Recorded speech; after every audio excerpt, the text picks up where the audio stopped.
What is going on, everyone? This is Russell here. Today I'm going to break down the October 27th NBA slate on Draftkings. We're going to be looking at it from a tournament perspective. And today I'm going to be showing you a bunch of things I do on Fantasy Labs to help me navigate the slate. So here's my customized model. This little 5 plus 5.2 in green right here basically means that each player, given their salary, they score 5.2 points above their expected output with these slider settings. But that's not super important. Also have Vegas implied totals.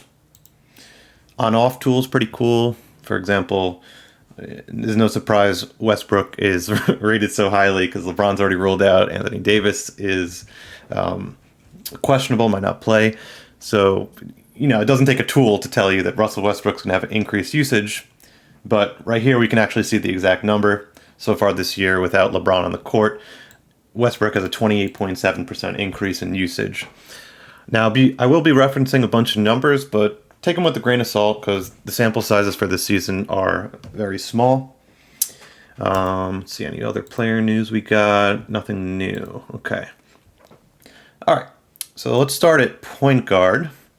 Not going to go through every single guard, but the ones that look interesting to me. Let's look at Ja. I mean, you know what you're getting with James Harden. He hasn't completely popped this year, but let's start with Ja.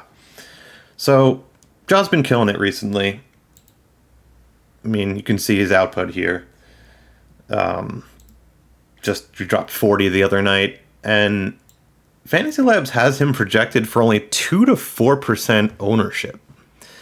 A lot of that has to do with Russell Westbrook being cheaper than him and obviously in a good spot. But that still seems really low to me. So I do like Ja, especially because Lillard's not the best defender. I could see him and Lillard going at it too. So another cool tool I like to use right here, pace differential. We can see a positive number means that like the opposing team plays at a faster pace than the current team. So the Blazers play about 5.4 possessions faster than the Grizzlies. So Ja's playing in a pace-up game, so he's going to get more touches than usual on average. And again, the season's early, so I'm not going to, treat these numbers or weight these numbers too heavily, but just showing you how to use that is pretty cool. So Ja's going to be low owned. He's been playing great. He has a good matchup. I imagine he'd be higher than 2 to 4. I mean, I love him as a tournament play, so there's that. Dame has been struggling. He didn't hit threes in 2 games in a row, I think. He's not hitting his expected output based on his price. But just knowing, Dame, once he gets back, he's gonna do it in style. And, he's projected for 9 to 12% ownership, so people still aren't too down on him. I think he's in a good spot. I think he bounces back tonight. And I like him as a little pivot from Westbrook if you're not going to roster Westbrook. Although it's going to be hard not to roster Westbrook. Maybe, have a lineup with 2 point guards in it, one in the guard slot, or maybe even 3, one in the utility if you want to differentiate your lineup but not fade Westbrook. Trey Young, I really like at 9K. Only projected for 5 to 8% ownership. He plays the Pelicans. Let's see. It is a slight pace-up game. And this tool right here, it tells you on average the fantasy points the opponent lets up to that specific position. So on average, the Pelicans so far have let up 1.82 points more than the point guards playing against them were expected to score. So it's a good matchup. Again, it's early in the season. Don't take it too heavily. But Valanciunas is the center for the Pelicans. He's been on fire. However, he's not the best center in the pick and roll defensively. And Trey is so annoying with that. I think Trey can pop this game against Valanciunas. Love him as a tournament play. Probably a bit more than Dame. I like him not only because he's cheaper, but I like that little, the little strategic advantage he has there. Great ownership, reasonable price. Go load up some Trey Young. Then we got, you got De'Aaron Fox. I don't have anything special to say about him. I guess the next person is Lamelo Ball, only projected 5 to 8% ownership against the Magic. I mean, there is blowout risk, but, he can have a monster game against the Magic. And if you think it's close, I mean, there's a lot of high scorers on Charlotte, between Oubre with Terry Rozier out, Gordon Hayward, Miles Bridges. You can use this tool called the correlations tool. So basically, it tells you how well two players will play together on the floor, or if they're negatively correlated. So, for example, if you look here, obviously it makes sense he's positively correlated with all the starters, and interestingly enough, also with his backup point guard. But Oubre comes out on top. So, if you're going in that game, because there's actually a lot of Magic popping in my model too. Maybe you go some LaMelo Ball with Oubre, and maybe some, Wendell Carter Jr. if he starts at power forward, and Bamba. I always forget which one it is. But I feel like 8-1 is a little too cheap for him, especially in this matchup. I would love to include him in a lineup with Westbrook, or simply as a pivot. All right, moving on. I got LeVert coming back today potentially, which would, put a damper on Brogdon. Chris Paul against Sacramento. Never know how many minutes he's going to play exactly, but he has a ton of upside in this game. He doesn't need that many minutes to rack up a ton of stats, and 7-6 is more than reasonable. I like him. Shai's going to be popular because he's priced so low. He's playing against the Lakers. I think it is surprisingly a pace-up game for them, despite them being a younger team. 7 more possessions on average. But, it's early in the season. Don't put too much weight on that. So, definitely don't fade Shai. Have some Shai at 7-1 against the Lakers, especially with Westbrook, because he lets up a ton of points to opposing point guards. I mean, look at what DeJounte Murray did to him yesterday. So, definitely don't fade Shai. Melton's always a good per minute guy. I like him as a player, but not super high on him today. Cole Anthony. Oops. Again, if you think Orlando, Charlotte will be close, his minutes have been healthy. First couple games he was but he showed some upside. Let's see. I mean, against the Knicks he went crazy. I wouldn't expect that, but he could definitely put up 40 to 50 fantasy points in this game. Any interesting correlations? So a lot of Magic guys are popping my model, mainly Bamba and Wendell Carter, and obviously Cole. But Frank's kind of interesting if you want to take a shot on him. I don't know exactly how many minutes he's going to play. I don't think he's projected for that much on Fantasy Labs. Let's see. Only 24-ish, but he could play more. Throw him in a game stack lineup. I think he's kind of interesting. All right, back to point guard. Anyone else? Take a look. Oh, okay. I actually forgot one of my favorite tournament plays of the entire slate. So, Tyrese Halliburton at 6-1, projected from 0 to 1% ownership. I imagine it'll be a little higher, but he will likely be guarded by Booker, who doesn't play much defense.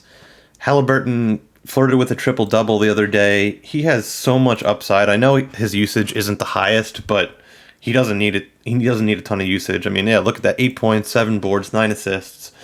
If he completes that triple-double, I mean, he could be scoring 50 fantasy points at 6-1, which is, 6-1, which is unbelievable. I love him today. I'm not going to go crazy heavy on him, but I will definitely be higher than the field is on him. My favorite play of the slate. Okay, anyone else? Patty Mills has been playing really well, but I don't know. Rondo picked up some extra minutes the other night, did pretty well. If AD's rolled out, he might even get more, even though he's obviously not a power forward. Let's see, is it not loading? They don't have it for him. There we go. Yeah, got around 20 minutes. He can definitely score around 30 fantasy points in that time. I think that's all the interesting point guards. I know I didn't touch on everyone, but yeah, I think that's pretty good. Okay, let's move on to shooting guard.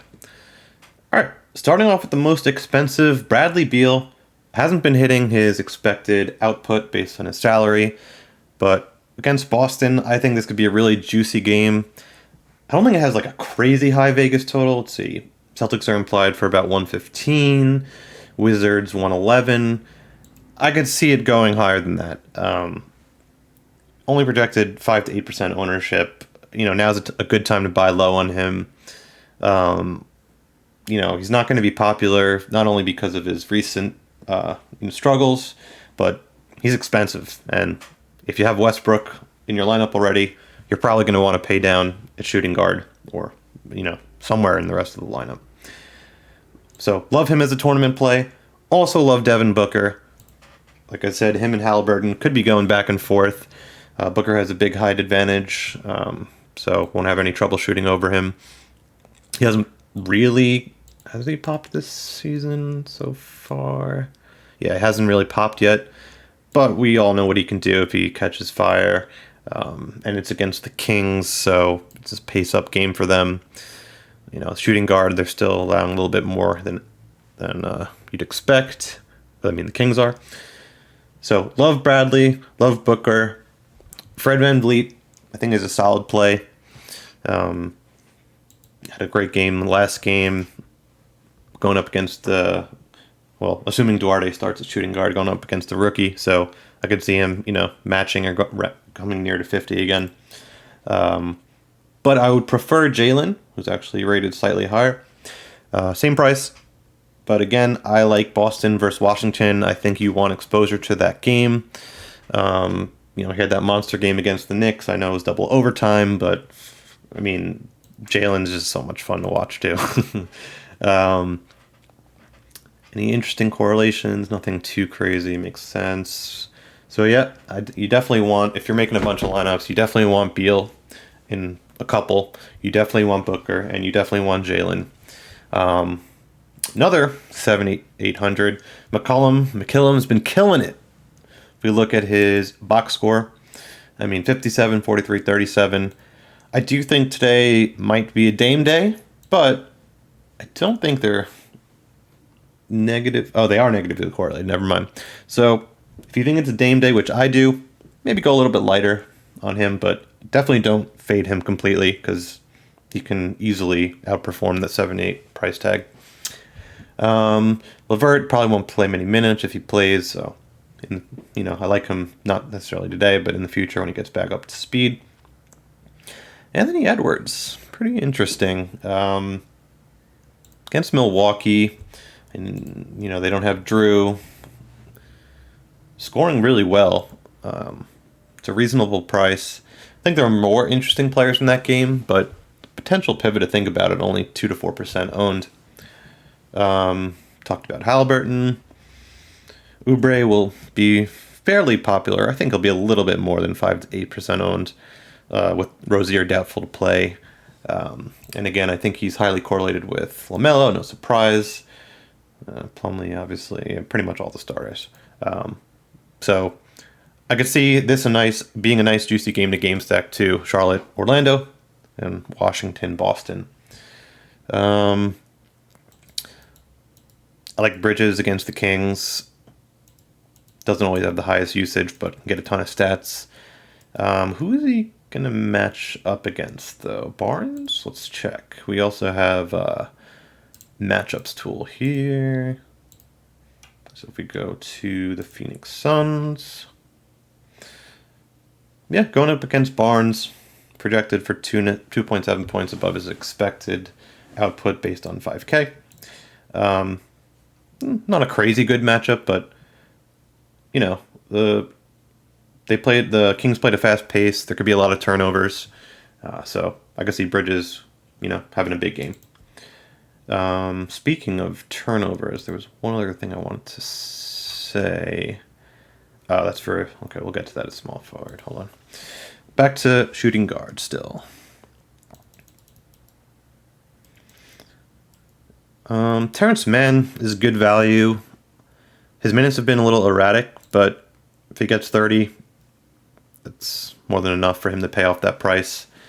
He only needed 24 minutes last game to put up 36.75 fantasy points. I mean, he's not going to get 4 steals every day, but I like him as a cheaper play. Anyone else interesting? Malik Monk will be popular with LeBron already ruled out. I mean, he's 25% owned. Definitely don't fade him, though, because he could very well be in the optimal. Let's see, any interesting correlations? Yeah, so, maybe roster him with Westbrook. I mean, it's not going to be like, a crazy move. A ton of people are going to have that. But if AD's out, maybe roster all 3, Westbrook, Monk, and DeAndre, or Dwight. But, they're Monk and Dwight and, DeAndre are all really cheap. So throw them in there if AD's out in some lineups. Okoro is actually questionable. And I don't think that'll give Osman too many more minutes, but when he gets hot, he can really turn on a per minute basis. So if you're making a bunch of lineups, throw Osman in one of them. I like him as a tournament play. Just if Okoro is ruled out. I think that's pretty much it for shooting guard. All right, small forward.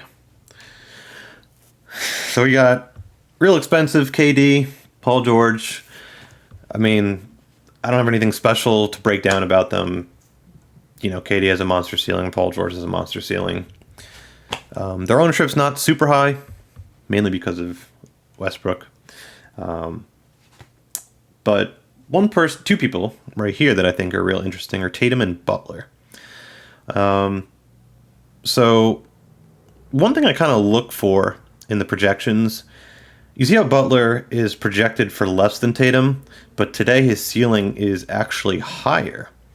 And whether that is true or not, it's something I look for. And one reason that it could be the case is, with the Nets and Harden kind of struggling so far, I think Harden had a game where he turned it over 8 times. Let's see. Yeah, he had an 8 turnover game. So, Butler can get a ton of stats, steals, blocks, So I could see Butler having a monster game. He's not going to be that popular, 5 to 8% owned. So definitely have him in a couple tournament lineups if you're making a bunch. Tatum I love in that Boston-Washington game, so he's fair play. Jalen I love, destroyed the Knicks. Could be a super fast-paced game. Oh my God, Middleton is so frustrating. Every time, we're not even going to talk about Middleton. I don't love him today. I think it's going to be a Giannis day, especially against Towns. Not that Towns is going to guard him directly, but I love Giannis today. How much is he priced at? 10.8, very expensive. Might go a little under-owned, so he could definitely have a huge day, if not be the top scorer on the slate. But let's get back to small forward. So we got Bridges, Hayward, very reasonably priced. More so Bridges, if we at least are basing it on recent production. He's been killing it. His minutes are healthy. If Wendell Carter Jr. starts at power forward, that's an interesting matchup. Yeah. I could see either one of them going off. And last year, Charlotte got destroyed by power forwards. Absolutely destroyed. Let's see if the splits are indicative of this year. Probably nothing crazy yet.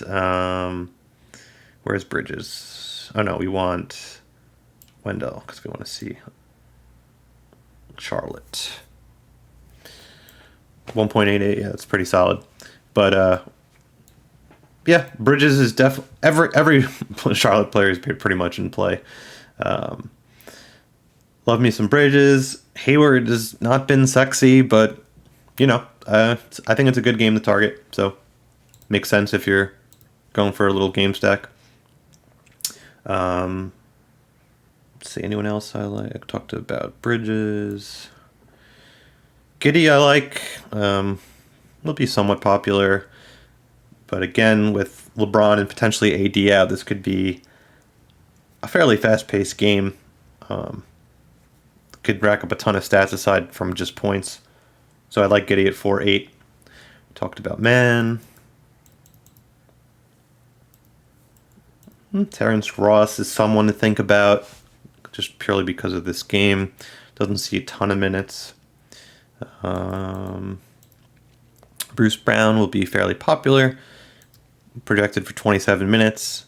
Didn't have the best showing, I think, fantasy-wise last time he started, but he can, get a double-double. Sometimes he gets a bunch of boards. So, I wouldn't completely fade him if you're making lineups where you need some salary relief. Osman talked about. That's pretty much it for small forward. Moving on to power forward. Giannis. Love Giannis today, especially against the Timberwolves, having a bunch of problems everywhere. Never really known for a defensive team either. Fire up some Giannis.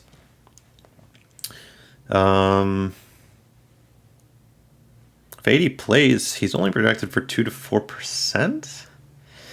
Maybe because of the questionable tag. Probably be higher owned if he's cleared to play, but you might get him at a reduced ownership. So definitely consider him if he's active. Who else? Ingram against Atlanta. Very interesting.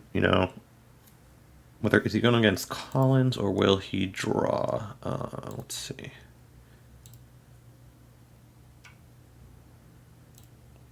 And these aren't 100% accurate, but DeAndre Hunter might play I know he's questionable. Yeah, I still like Ingram. He's a little expensive, but he's going to be low owned, so take your shot.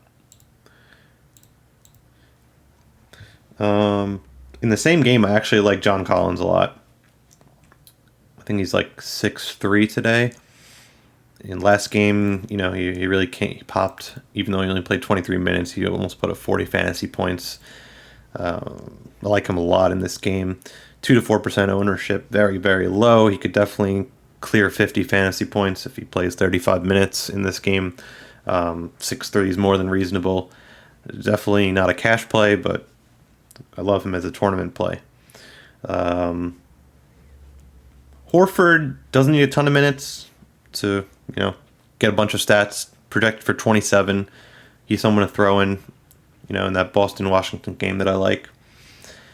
Wendell Carter Jr., one of the highest rated players in my model, actually. Let's see if we're curious. Yeah, 5th highest rated person. I do like him if he starts. I know he's pretty much a center. He's like I don't know, he could play either position, but I like him if he starts, again, especially against Charlotte, based on the trend from last year.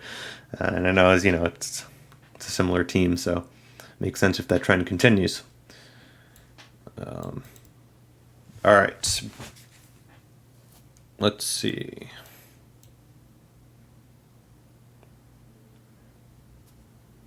Who else is interesting to me?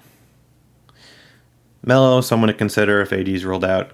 I mean, he's going to have a lot of usage, a decent amount of minutes. I do like Bobby Portis a lot if he was playing a little bit more. But he's not projected for that many minutes. but wouldn't be the craziest thing if you roster him. Yeah. Anyone else?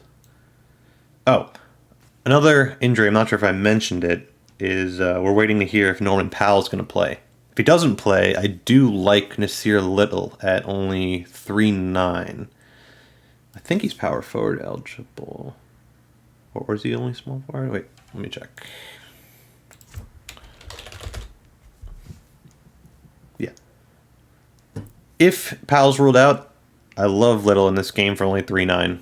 Could crush it. Absolutely crush it.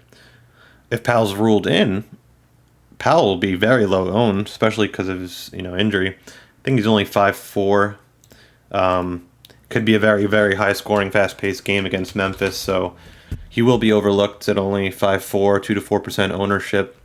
I know he hasn't done amazing from a fantasy perspective so far, but definitely have one share of him if you're making a ton of lineups if he's active. All right, back to power forward.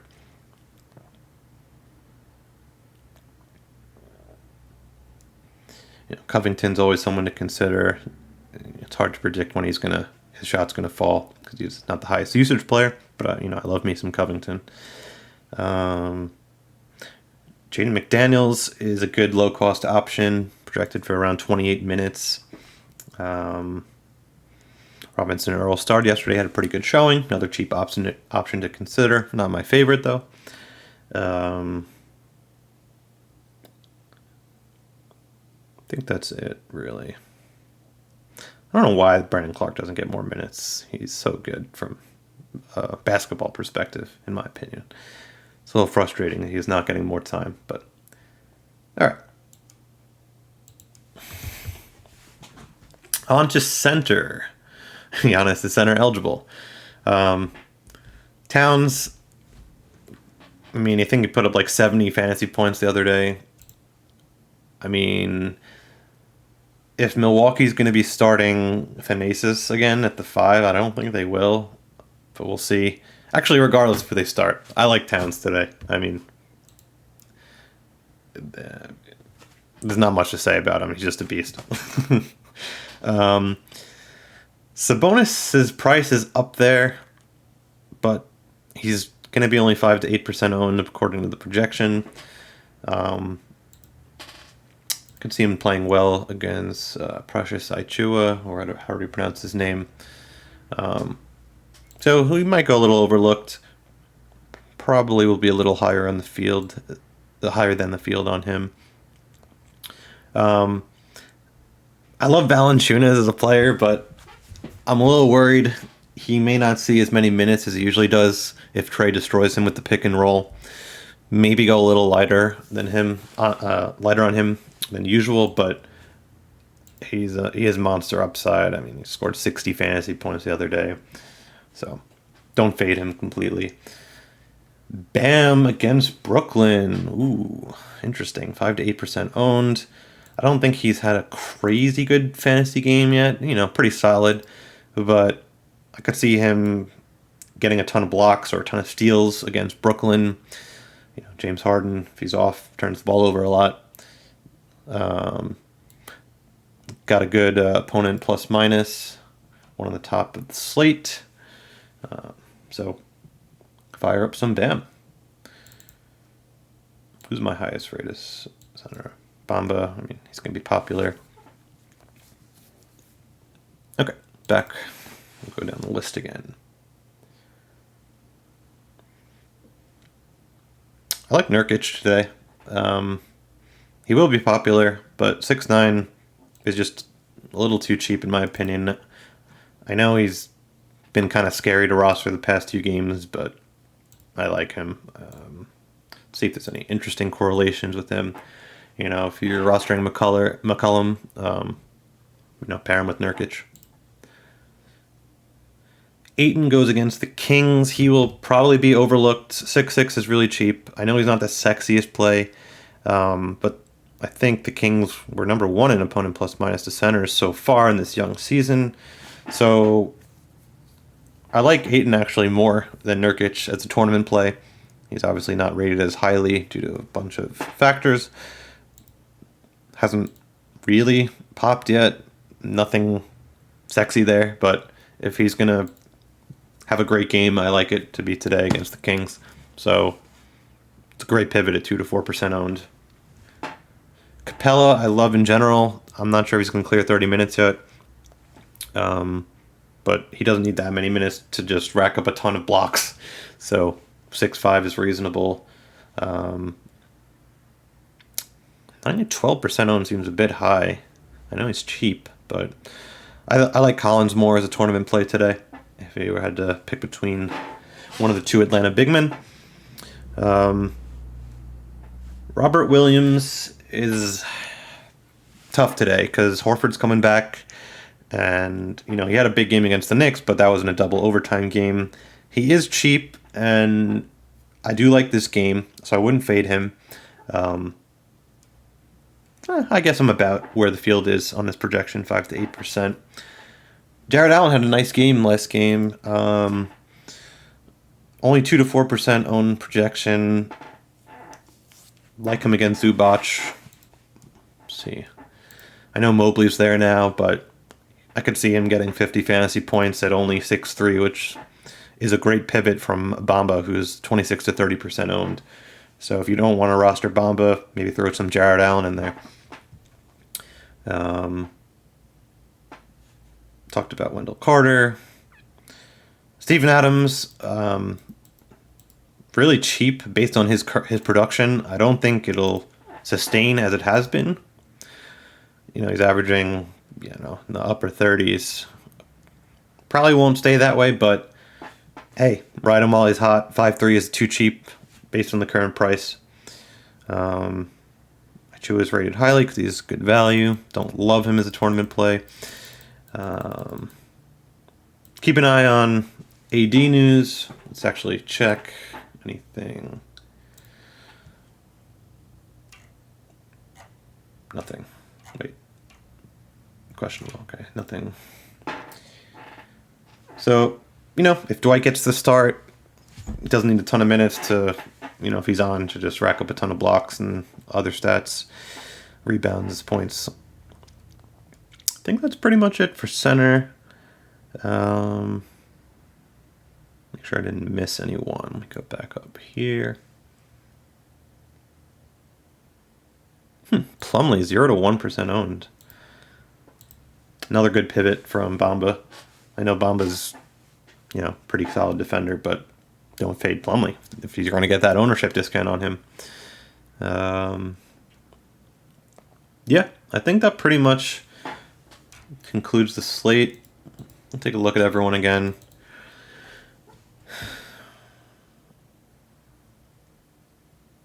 All right, let's make a lineup. Okay, so let's put in Westbrook. He's chalky, but let's just put him in there. Now, to make this lineup unique, I'm going to roster 2 other point guards. At least 2 others, because I know some are multi-eligible at shooting guard. We're going to do my favorite play, Halliburton. 6-1. Where are you at? There you are. And one of my other favorite plays is probably between Ja and Trey.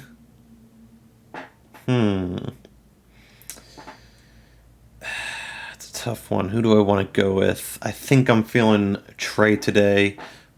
Higher ceiling projected, and Ja's not rated highly, but I do like Ja today too. We're going to go with Trey.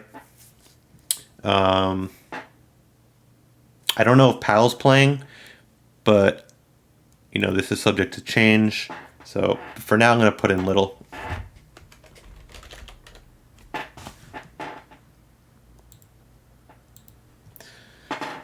And cool thing about Fantasy Labs is if you find some people that you like, right, you can actually just hit optimize, and based on your model, it'll just throw people in there.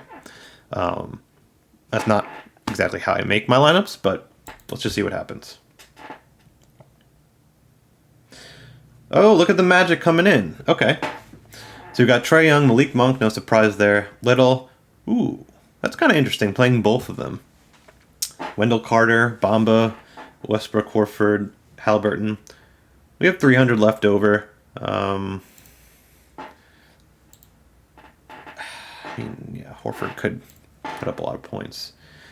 I probably will use that 300 extra somewhere, but just wanted to show you. So I think that's it for the slate. Hopefully you learned a couple things. Any questions, comment below. Good luck in your contests, and hopefully you make a lot of money. It was a pleasure, and I'll see you next slate.